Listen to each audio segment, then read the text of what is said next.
헌법 제39조 제2항 논리 반박 심층 분석. 핵심 결론. 헌법 제39조 제2항에 대한 소극적 해석은 다음과 같은 한계를 가지고 있다. 첫째, 병역 의무에만 유독 불이익 처우 금지 조항을 명시한 입법자의 특별한 의도를 간과한다. 둘째, 법적 불이익과 사실상 불이익의 구분이 현실적으로 모호하며 사실상 불이익이 법적 불이익보다 더 심각할 수 있다. 셋째, 헌법 제39조 제2항은 단순한 방어적 조항이 아니라 실질적 평등 실현을 위한 적극적 보상의 근거를 제공할 수 있다. 따라서 이 조항을 적극적으로 해석하여 군복무로 인한 사실상 불이익에 대한 보상의 헌법적 근거로 보는 것이 타당하다. 1. 헌법재판소의 소극적 해석론과 그 한계.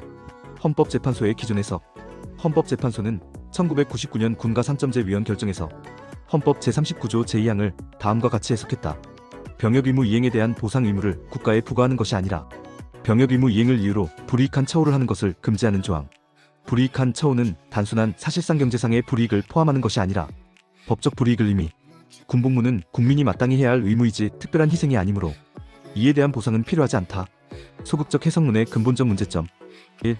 입법자의 특별한 의도 간과. 헌법상 다른 기본 의무 조항과의 비교.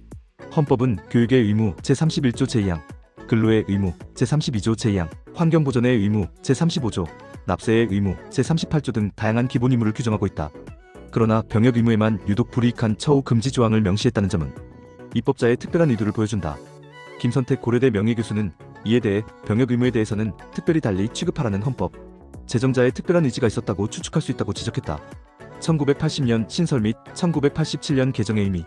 헌법 제39조 제2항은 1980년 헌법 개정 때 신설된 조항으로 당시 조문은 누구든지 병역 의무의 이행으로 불이익한 처우를 받지 않는다였다.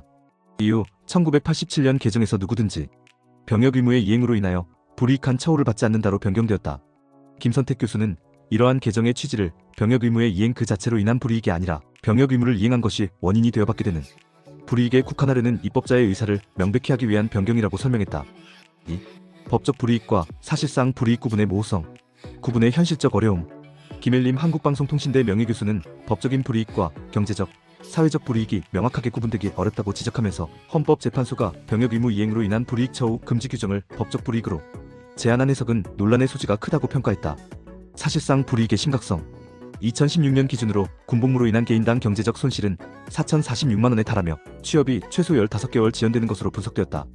이러한 사실상 불이익은 단순한 불편함이 아니라 개인의 생활과 미래에 실질적이고 중대한 영향을 미치는 것이다.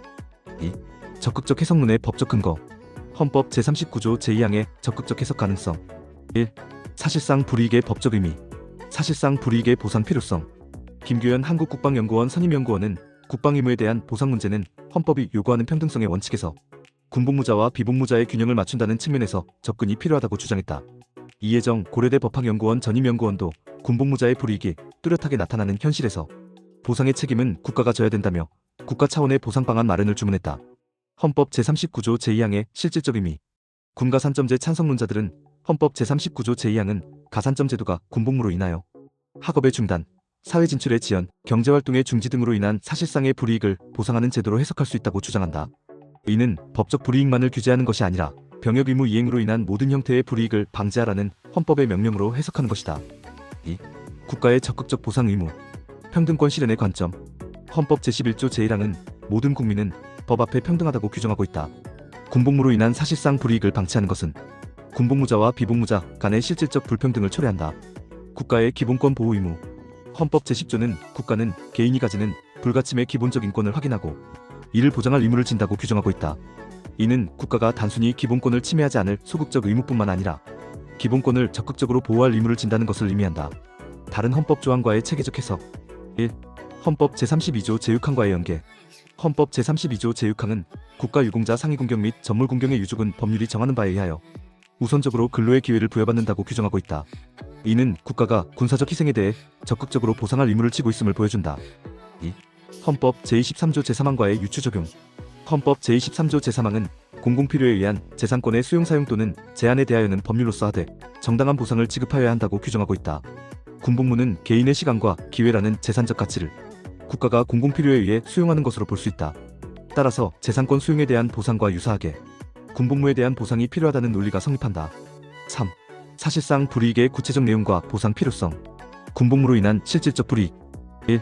경제적 불이익. 직접적 경제적 손실. 2016년 기준 개인당 4,046만 원의 기회비용 발생. 취업 지연으로 인한 평생 소득 감소 효과. 군복무 중 최저 수준의 보수로 인한 경제적 어려움. 간접적 경제적 영향. 전역 후 사회복귀 적응 비용. 군복무 기간 중 학업 중단으로 인한 교육 기회 상실. 자격증 취득 및 경력 개발 기회 상실. 2. 사회적 불이익. 취업 경쟁에서의 불리함. 취업 준비 기간 15개월 지연. 군복무 기간 중 사회와의 격리로 인한 정보 접근 제한. 동년배 대비 경쟁력 저하.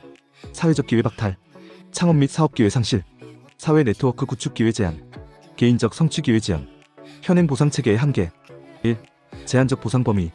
현재 정부가 추진하고 있는 보상 정책은 군복무 중에 기초생활보장 기초생계, 의료 등 일부 교육과 취업 지원에 한정되어 있다. 이는 전역 후까지의 교육, 취업 등 생애 경력관리 지원이 부족한 상황이다. 2. 수혜자의 제한성. 군가산점제는 전체 제대군인의 극소수 0.08%에서 0.2%만을 위한 제도였다는 비판이 있다. 그러나 이는 제도 설계의 문제이지 보상 자체의 필요성을 부정하는 근거가 될 수 없다. 4. 적극적 보상론의 헌법적 정당성. 실질적 평등 실현의 관점. 1. 형식적 평등 대 실질적 평등. 헌법 제11조의 평등권은 단순한 형식적 평등이 아니라 실질적 평등을 지향한다. 군복무자와 비복무자 간의 사실상 불이익 차이를 방치하는 것은 형식적 평등에 그치는 것이며 이를 시정하기 위한 적극적 조치가 필요하다. 2. 적극적 평등 실현 조치의 헌법적 허용성. 헌법재판소는 사회적 약자나 소외계층을 위한 적극적 평등 실현 조치를 헌법적으로 허용하고 있다. 군복무자도 사회적 불이익을 받는 집단으로서 이러한 조치의 대상이 될 수 있다. 국가의 사회국가적 의무. 1. 사회국가 원리의 적용. 헌법 전문과 제34조 등에 나타난 사회국가 원리는 국가가 국민의 인간다운 생활을 보장하고 사회정의를 실현할 의무를 지고 있음을 의미한다. 2. 사회연대의 원리. 군복무는 개인이 사회 전체를 위해 희생하는 것이므로 이에 대한 보상은 사회 전체가 부담해야 하는 사회연대의 원리에 부합한다. 5. 비교법적 관점. 외국의 군복무 보상제도. 1. 징병제 국가의 보상체계. 전 세계 64개 징병제 운영 국가들은 어떤 방식으로든 병역 복무에 대한 보상제도를 두고 있다. 이는 군복무에 대한 보상이 국제적으로 일반화된 원칙임을 보여준다. 2. 선진국의 사례. 미국 군복무자에 대한 학자금 지원, 의료 혜택, 주택 구입 지원 등 포괄적 보상. 이스라엘 군복무 후 대학 진학 지원, 취업 우대 등.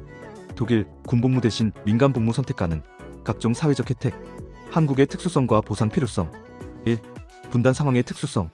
한국은 분단 상황이라는 특수한 안보 환경에 처해 있어 다른 국가보다 더 강도 높은 군복무가 요구된다. 이는 더 적극적인 보상이 필요한 근거가 된다. 2. 사회적 합의의 필요성. 국민 여론조사에서 82%가 군복무에 대한 적절한 보상 마련이 필요하다고 응답했으며 75%가 군 의무복무에 대한 지원과 보상제도 확대에 동의했다. 이는 사회적 합의가 이미 형성되어 있음을 보여준다. 6. 헌법 제39조 제2항의 새로운 해석론. 조문의 문헌적 해석. 불이익한 처우를 받지 아니한다의 의미. 이 조문은 소극적 방어 조항으로만 해석할 필요가 없다. 불이익한 처우를 받지 아니한다는 표현은 국가가 적극적으로 불이익을 방지하고 시정할 의무를 포함하는 것으로 해석할 수 있다. 병역 의무의 이행으로 인하여의 범위. 1987년 개정에서 병역 의무의 이행으로 인하여로 변경한 것은 병역 의무 이행이 원인이 되어 발생하는 모든 불이익을 포함하는 것으로 해석할 수 있다. 목적론적 해석. 입법 목적의 고려. 이 조항의 입법 목적은 병역 의무 이행자가 그로 인해 불이익을 받지 않도록 하는 것이다. 이는 법적 불이익뿐만 아니라 사실상 불이익도 포함하는 것으로 해석하는 것이 목적에 부합한다. 체계적 해석. 헌법의 다른 조항들과 연계하여 해석할 때 제39조 제2항은 평등권, 사회국가 원리, 기본권 보호 의무 등과 유기적으로 결합하여 적극적 보상의 근거가 될 수 있다. 7. 반박론에 대한 재반박. 국민의 기본 의무에 대한 보상은 불가하다는 주장에 대한 반박. 1. 기본 의무의 특수성 인정. 모든 기본 의무가 동일한 것은 아니다. 병역 의무는 다른 기본 의무와 달리 개인의 신체적 자유와 생명에 직접적으로 영향을 미치는 특수한 의무이다. 2. 이미 존재하는 보상제도들. 국가유공자 우대, 헌법 제32조 제6항, 전몰상위 공경 보상, 각종 법률에 따른 보상, 군인재해 보상, 군인재해 보상법에 따른 보상. 이러한 기존 제도들은 군사적 희생에 대한 국가의 보상, 의무가 이미 인정되고 있음을 보여준다. 사실상 불이익은 보상 대상이 아니다는 주장에 대한 반박. 1. 법적 불이익과 사실상 불이익의 연속성. 현대 사회에서 경제적 불이익은 곧 사회적 지위와 기회의 박탈을 의미한다. 사실상 불이익과 법적 불이익을 엄격히 구분하는 것은 현실성을 결여한 것이다. 2. 헌법상 기본권 보호 의무. 국가는 기본권을 적극적으로 보호할 의무를 지고 있다. 군복무로 인한 사실상 불이익을 방치하는 것은 이러한 보호 의무를 소홀히 하는 것이다. 8. 결론 및 정책적 시사점. 헌법 제39조 제2항의 적극적 해석 필요성. 헌법 제39조 제2항은 단순한 소극적 방어 조항이 아니라 병역 의무 이행으로 인한 모든 형태의 불이익을 방지하고 시정할 국가의 적극적 의무를 규정한 조항으로 해석해야 한다. 보상제도의 합헌적 설계 방향. 1. 포괄적 보상 체계 구축.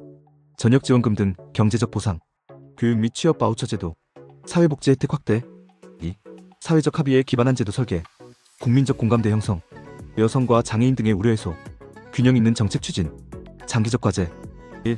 헌법적 근거 명확화. 필요시 헌법 개정을 통해 군복무 보상의 근거를 명확히 하는 것도 검토할 수 있다.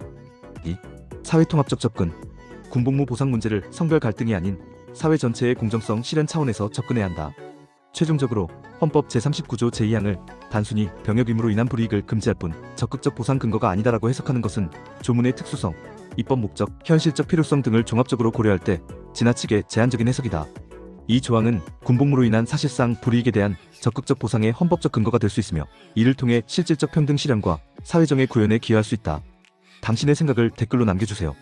영상이 도움되셨다면 구독과 좋아요,